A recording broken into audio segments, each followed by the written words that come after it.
the snap of the lock being cut sliced through the air like a blade tearing into something precious I had cherished for years. That woman, armed with her self-proclaimed authority, a clipboard, and a voice sharp enough to crack stone, trampled my beloved rose gardenia, declaring it common property before the bewildered eyes of the neighbors she had rallied. Every step she took on the cobblestone felt like a deliberate insult. We like to think laws exist to protect us, but in truth, they're often wielded as weapons by those willing to misuse them. This time, though, she stepped too far. And when I lifted my phone to start recording, the real fight had just begun. I didn't need to raise my voice or beg for fairness. All it took was opening the file and letting the law speak for itself, stripping away the fake moral high ground she so desperately clung to. I'm Sarah Collins, a 29-year-old real estate attorney who took 2 years off to care for my daughter, Emma, while my husband, Mike, supported us with his IT job.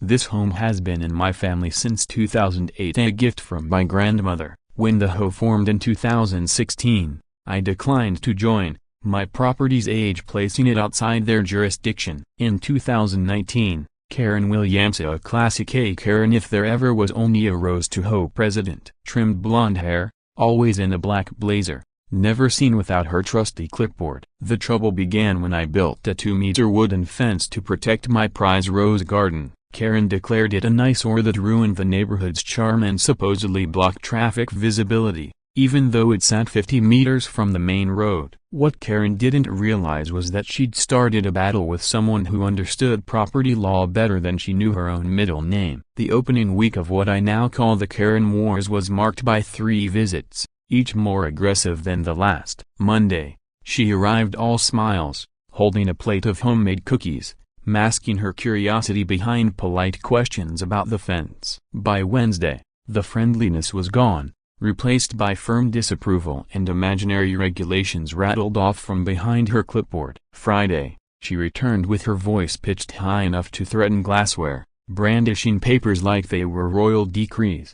The HOA regulations clearly state fences mustn't exceed 1.2 meters and must be painted neutral tones, she announced dramatically, as if presiding over the Supreme Court of neighborhood taste. Calmly, I reminded her again that my property wasn't part of the HOA. Internally, I counted to 10, a broken bar in 3 different languages. Every house here falls under HOA rules, she shot back, her face reddening to match my best red roses. I stepped inside and returned with my notarized 2016 declination form, watching her expression shift from anger to confusion to something closer to panic. "We'll see about this," she muttered, storming off like a general retreating in defeat, heels clicking across my driveway. The next week, the conflict turned psychological. Karen took her campaign door to door, whispering to neighbors that I was uncooperative and undermining community values. She painted me as some rebellious threat to suburban peace. Suddenly,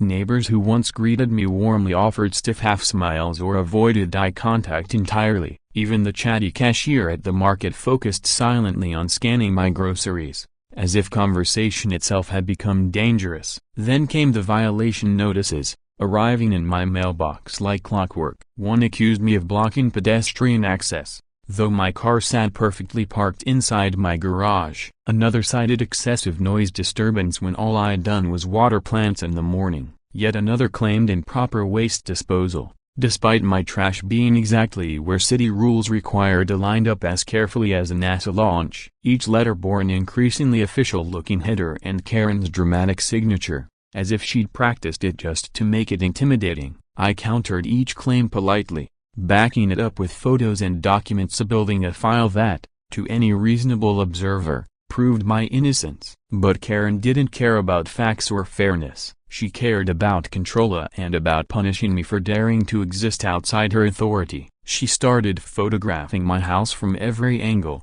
lurking near my fence like a private investigator chasing scandal. I even caught her peering through fence gaps while Emma and I played in the garden, her eyes coldly watching us like we were on display. And then, Things escalated. Karen decided to bring in what she called a lawyer too. Karen's next move was to try and scare me into submission with so-called legal threats. The person she sent to my door was her out-of-work friend, brought a man who'd failed the bar exam twice and had about as much legal standing as a parking ticket. "Mrs. Collins, you need to understand the serious consequences of your refusal to comply," Brad declared in what he must have thought was an intimidating tone. In reality, he sounded like a teenager trying to bluff his way into buying beer with a fake ID. His act fell apart the moment I calmly asked to see his license to practice law. Brad turned pale, stumbled over an excuse about forgetting it in his other briefcase, and practically fled to his car, leaving behind a business card that read Bradley Thompson, legal consultant, without even pretending to call himself an attorney. I kept the card as proof of just how desperate Karen was becoming and how far she was willing to bend actual laws to fuel her personal vendetta. Things reached a boiling point one Saturday, a day that would be burned into neighborhood lore. I discovered that Karen had cut through the lock on my gate with bolt cutters and barged into my private garden, dragging along a group of so-called inspectors to hunt for violations. When I confronted them, there she stood in the middle of my roses, clipboard raised high like a banner of conquest. "This is community property," she shrieked, her voice echoing against my fence. "You can't keep us out while we conduct official HOA business." Her face was flushed with the thrill of imagined authority. "This is private property and you're trespassing," I replied calmly, all the while recording the entire scene on my phone. Despite my heart pounding, my voice stayed level. The group of just neighbors who'd been bullied into joining her began to shift uncomfortably, realizing too late they were part of something illegal. "They're calling the police," Karen screeched, clinging to the hope that shouting louder might somehow legitimize her trespass. "So am I said quietly, my calm response unsettling her far more than any yelling could have. The self-appointed inspection team retreated off my property, leaving behind crushed rose petals and my renewed determination to fight back. Soon after, I received a letter with a $500 fine for so-called illegal construction and community obstruction, complete with an official-looking letterhead that Karen had clearly mocked up herself. I tossed it straight into the trash and set about planning my counterattack, methodically and deliberately, of the way I'd approached every case back in my real estate practice. I knew property law inside and out, and I wasn't about to let Karen's fantasy of control override actual legality. I began to dig, studying the HOA's founding documents, combing through legal filings, and most importantly, investigating Karen Williams herself with the thoroughness of a seasoned investigator. What I uncovered was worthy of a legal thriller. In 2020, Karen had quietly altered the HOA bylaws without a single vote from members, expanding her power from overseeing landscaping to regulating every construction decision in the neighborhood. She'd essentially crowned herself ruler of Maplewood Heights. Even more damning were her tax records. While living here full-time, she'd been claiming residency in Texas to dodge California income tax as a violation of federal tax law and HOA residency requirements alike,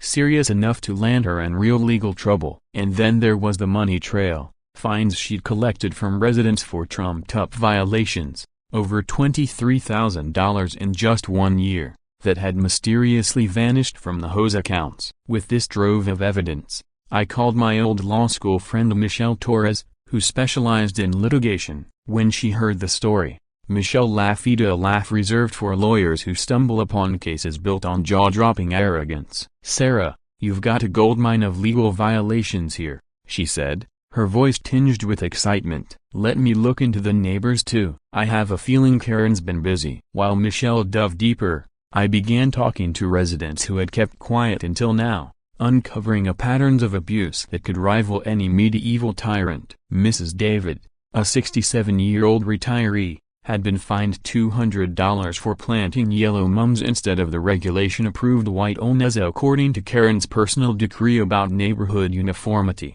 Dave Martinez, an electrician coming home from night shifts, was fined $300 for parking his work truck in front of his own home. "I pull in at 6 in the morning," he explained, exhausted. She was outside at 5:30, camera in hand, like she'd been waiting all night. Piece by piece, the picture became crystal clear. Karen wasn't enforcing community standards as she was waging a campaign against anyone who dared to live outside her narrow definition of perfect. She'd turned the hoe into her personal racket. And, unfortunately for her, she'd chosen the wrong attorney to pick a fight with. 3 days later, Michelle called back, her voice crackling with the kind of excitement you only hear from a prosecutor who's just stumbled on a smoking gun. "Sarah, you're not going to believe this. Karen Williams has been committing multiple federal crimes while trying to play neighborhood tyrant," she began, barely containing her professional delight. "She's been filing false tax returns,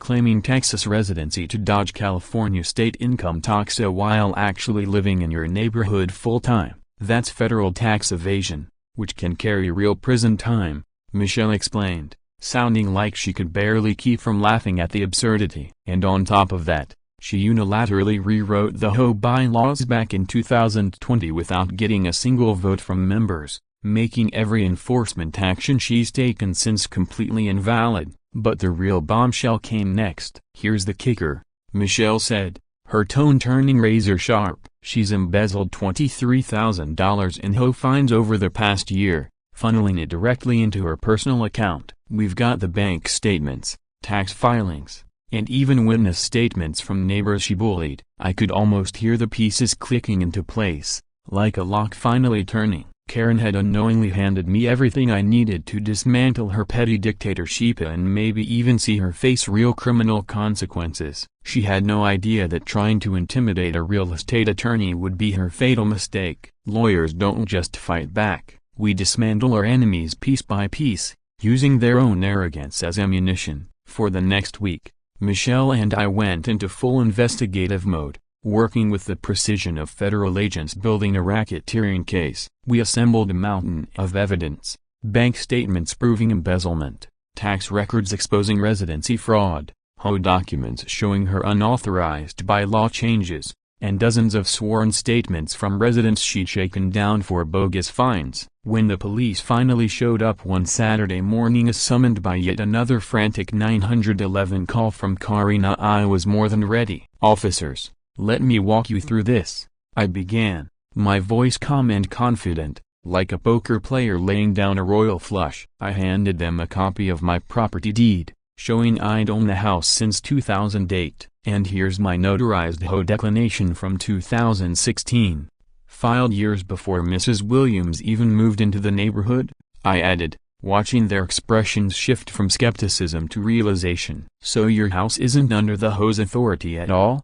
the older officer asked, now genuinely curious. "Exactly," I said, producing my city-issued construction permit as well. "Everything I built here is fully compliant with local building codes." Right then, Karen stormed onto the scene, hair frazzled, voice pitched high enough to startle neighborhood pets. "Officers, you can't let her get away with this," she screeched, her words tumbling over each other. "She's threatening the entire neighborhood." The younger officer had clearly had enough. "Mrs. Williams," he said, his voice firm and patient, worn thin, "based on these documents, Mrs. Collins is entirely within her rights. Filing false police reports can carry real penalties, including criminal charges." In that moment, Karen's face went from bright red to ghostly pale faster than you could blink. She realized too late that her plan had backfired spectacularly. 2 days later, she tried one last bluff: a letter from Williams' legal associates, threatening legal action if I didn't tear down my fence within 48 hours. It looked impressive until I traced the letterhead to a rented mailbox at a virtual office. The supposed attorney, John Williams, Karen's unemployed husband, who had zero license to practice law. That was it. The moment I decided to drop the legal equivalent of a nuclear bomb, Michelle and I organized every scrap of evidence into a case file so detailed it could have gone straight to the Supreme Court. When we showed neighbors the truth, reactions were a mix of shock, relief, and fury. Mrs. David broke down crying when she learned her $200 fine for planting yellow flowers was a complete shama and she could get her money back. Dave Martinez was stunned. "You mean I could have been parking there legally this whole time?"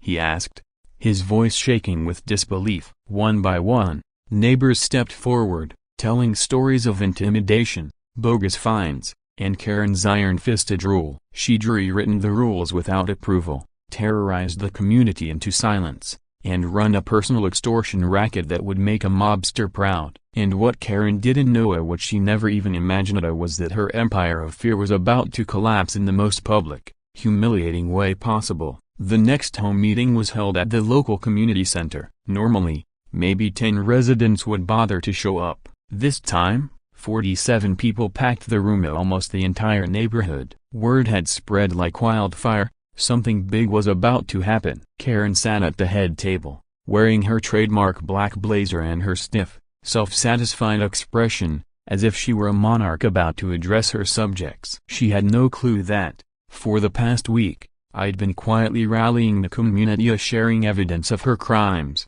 explaining everyone's rights, and urging them to show up for what was about to become her public downfall. And that's when it truly began. A broken bar. Karen cleared her throat, launching into her performance with the practiced authority that had cowed this neighborhood for years. "We're facing a problem that strikes at the very foundation of our community," she declared, her voice carrying that familiar, forced gravitas. "One resident has openly defied basic community standards, creating a dangerous precedent that could unravel everything we've worked so hard to build." All eyes shifted to me. I sat calmly in the center of the room, Michelle by my side, both of us wearing the composed, confident expressions of attorneys ready to deliver a closing argument in a trial we knew we'd already won. "Sarah Collins has engaged in illegal construction, refused to pay legitimate fines, and threatened whole leadership with frivolous lawsuits," Karen went on, clearly savoring what she thought was her crowning moment. "I propose we file a comprehensive lawsuit both to protect our community's interests and to make it clear that no one is above the rules that hold civilized society together," she finished dramatically, as though she'd rehearsed every word in front of her bathroom mirror. A ripple of murmurs passed through the room. A few people nodded hesitantly, but most looked toward me, eyes filled with curiosity and, surprisingly, quiet support. Clearly, Karen's months of whisper campaigns hadn't landed the way she'd hoped. She opened her laptop and projected photos of my fence and property, her voice rising as she pointed. "You can see here how this fence completely disrupts our carefully maintained aesthetic and creates dangerous visibility issues for traffic," she insisted, brandishing the images like ironclad evidence. "This selfish disregard for community standards threatens the property values and safety of Maplewood Heights." I rose slowly, voice calm but carrying an unmistakable authority built from years in the courtroom. "Excuse me," I began. "May I respond before the community makes decisions based on only one side of this dispute?" Karen's jaw tightened until it looked like she might snap a molar. "Public comments are scheduled for the end of the agenda," she snapped, clearly hoping to ram her proposal through before I could speak. Michelle stood, her movements crisp and deliberate. "I think the residents deserve to hear both sides before making any decision that could carry serious legal consequences," she said, offering her business card. "I'm Michelle Torres, legal counsel for Mrs. Collins." The atmosphere in the room shifted immediately. The weight of real legal representation cut through the tension like a knife. This was no longer a petty hostbata, it was a matter with real consequences. Karen hesitated, trapped. Denying me the chance to speak would look despotic to everyone watching. Her lips pressed into a thin, bloodless line. "Fine," she muttered. "Thank you," I said, stepping to the podium,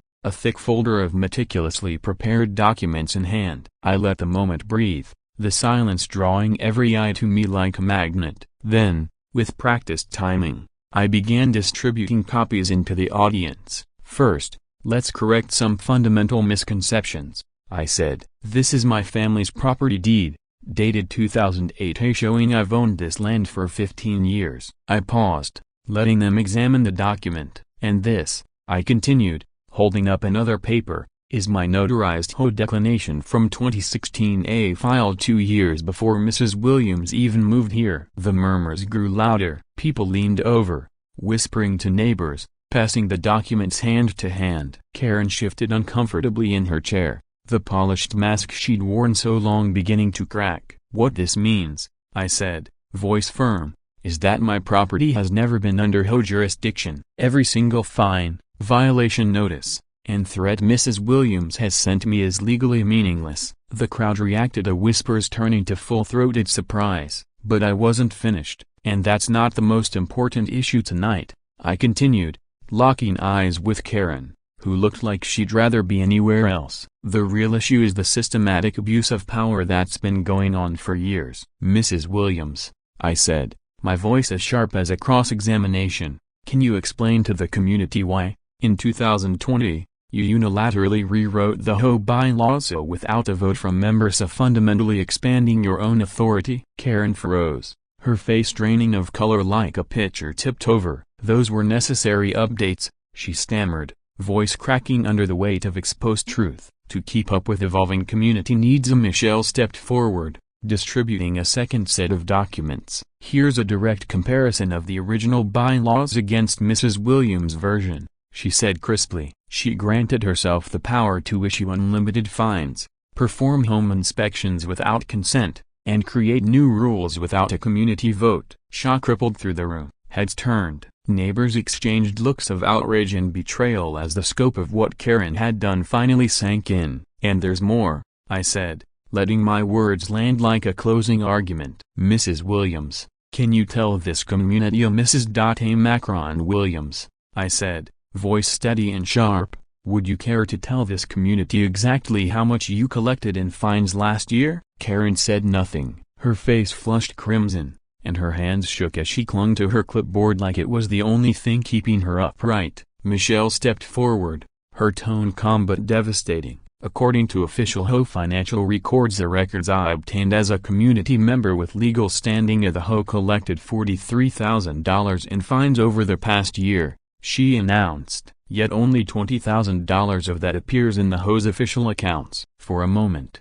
silence swallowed the room whole. You could have heard a pin drop broken only by sharp breaths and stunned murmurs as neighbors processed the weight of what they just heard. Then anger ignited like a spark in dry tinder. She stole our money. Someone shouted. That's my $200 fine for planting the wrong flowers. Yelled another. How much have I given her over the years? Came a voice thick with disbelief. The fury built, swelling through the crowd like a rising tide. Karen's legs shook as she pushed herself to stand, her authority gone, replaced by raw desperation. This is all a misunderstanding, she stammered, her voice unsteady. Yeah, I can explain everything, if you'll just let me show the full financial picture. If there's one more thing the community deserves to know, I cut in, my words slicing through the noise. Mrs. Macron Williams has been filing false federal tax returns, claiming Texas residency to avoid paying California state income tax, all while living here full-time as HOA president. That revelation shattered any remnants of Karen's support. The room erupted into chaos, furious voices shouting over each other, neighbors standing, fist clenched. Resign immediately, pay back every cent, call the FBI, tax fraud, criminal. The noise hit a fever pitch. Decades of quiet resentment and intimidation finally finding release. Karen turned in a slow, panicked circle, searching for an ally. She found none. Even her husband, John, had quietly slipped out the back during the financial revelations, unwilling to be tied to her downfall. I move for an emergency vote to remove Karen Williams from all HOA positions effective immediately, declared Dave, the electrician, rising to his feet with his fist raised like a man rallying a strike. Seconded, shouted Mrs. Macron Chin, her voice firm, transformed by a courage she'd clearly carried for years. All in favor of removing Karen Williams as HOA president, I called out, my tone formal as a judge pronouncing sentence. 46 hands shot up without hesitation, a forest of condemnation. Opposed? I asked. Silence. Absolute, sacred silence. Not a single hand. The motion passes unanimously, I announced, my words ringing out with finality. Karen Williams is hereby removed from all HOA positions effective immediately, and we strongly recommend she seek legal counsel regarding the criminal charges she's likely to face. Karen gathered her papers, her hands trembling so badly she could barely keep hold of them. Her face was a mask of humiliation and fear as she walked out without saying another word. Her reign of neighborhood terror ended by the very laws she had twisted for so long. 3 months later, Maplewood Heights had transformed beyond recognition. Karen Williams and her family vanished overnight, selling their home at a desperate discount just 2 weeks after her removal to avoid looming legal action. According to Michelle, Karen now faced a federal tax investigation, multiple civil lawsuits for embezzlement, and potential criminal charges carrying real prison time. The missing $23,000 was fully recovered and returned to the HOA fund plus penalties and interest imposed by the court. The community elected Mrs. Macron David, a retired accountant with 40 years of experience, as our new president. She wasted no time establishing strict transparency and democratic processes that made Karen's era look medieval by comparison. We passed new HOA bylaws with unanimous approval. All major decisions required proper notice, open discussion, and community voting. Fines were limited to a maximum of $50 and could only be issued for genuine safety or property value concerns. The HOA president's role became that of a facilitator without unilateral power. Financial reports were published monthly, and independent annual audits were required by certified public accountants. Dave became vice president, putting the recovered funds to good use, renovating the community park and installing brand new playground equipment. Every afternoon, it echoed with the laughter of children, a sound that felt like the neighborhood's true rebirth. The transformation of our community was so complete that new residents could hardly believe the stories we told about our former HOA dictator. As for me, I decided to return to practicing law, but this time, it felt like a calling rather than just a career. I dedicated my practice exclusively to HOA disputes, using my experience with Karen to help protect homeowners from abusive boards and power-drunk presidents. Word of my story spread quickly through the local legal community, and soon I was receiving consultation requests from people all over the state, each dealing with their own version of Karen Williams. Every case reaffirmed what I'd come to believe, that standing up to bullies isn't just about personal vindication,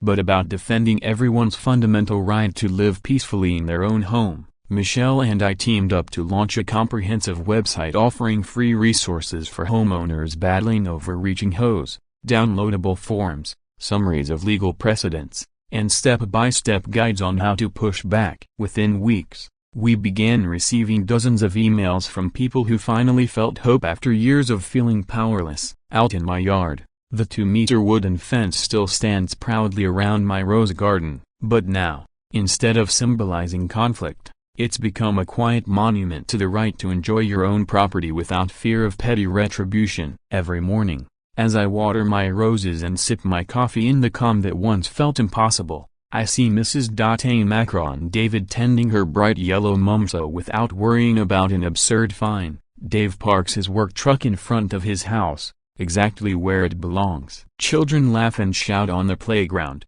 free from threats of noise violations. Sometimes I glance over at Karen's former house.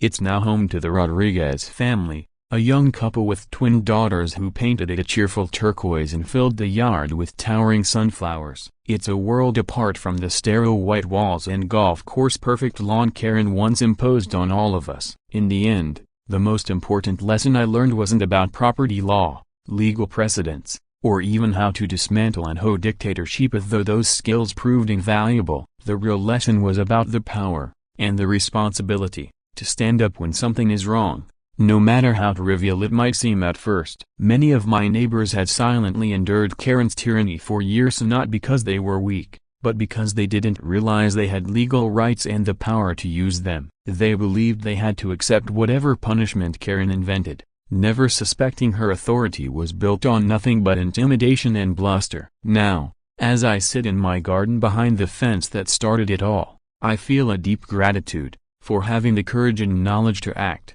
for friends like Michelle who stood beside me, and for learning firsthand that justice isn't a neatly wrapped courtroom memento. It's something you fight for, protect, and build together, piece by piece. A knock on the door interrupts my thoughts. I open it to find Mrs. Macron David standing there, holding a bouquet of her famous yellow mimosa, the very flowers that once cost her a $200 fine. "Thank you," she says softly, her eyes shining, "for giving us the courage to take back our neighborhood." I smile, looking past her at our peaceful street, neighbors planting whatever flowers they love, kids playing without fear, and cars parked in driveways and along curbs without a second thought. Simple freedoms that should never have been controversial and now, finally, aren't. This, I realize, is what real victory looks like. Not just removing one bully, but rebuilding a system where bullies can't thrive. A community where democracy actually works, and where a wooden fence around a rose garden stands not for defiance or division,